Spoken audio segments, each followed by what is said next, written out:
No video of Chiwenga arriving at Heroes on state-controlled media Heroes. Why?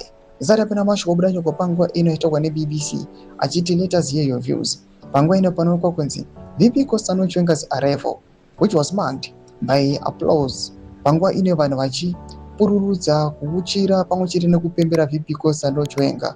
There was no video posted on state media. Don't go subscribe or like or turn the bell icon. BBC ino posta this post ya murikona ya the Sunday Mail. Pangwa ino vachiti service chiefs led by Zimbabwe Defense Forces Commander General Emmanuel Matatu have arrived at the National Heroes Acre.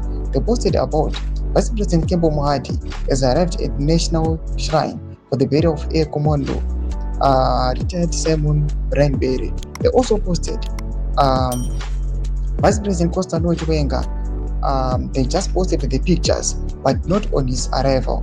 But after Baba the main entrance to Kunevano, Baba inside, pasinaona ni wachipurudza kana kuchira.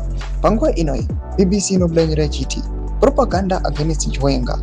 As political tensions are escalating in ZANU-PF, the Herald News is now running a propaganda that isolates Chiwenga.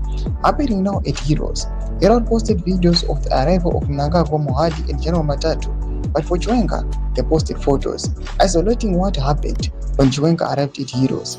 It's known that Chiwenga has been receiving a warm welcome from the army every time he arrives at Heroes.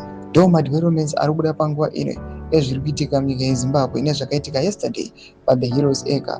Pinangome section medu mbotudza mafungiro iyi moti kudi pamusoro pe this propaganda iri kuonekwa kunzi aiwa against VP Kostano Chiwenga. Pinangome section medu dzafungiro enyu. Sound subscribe or like, hit on the bell icon.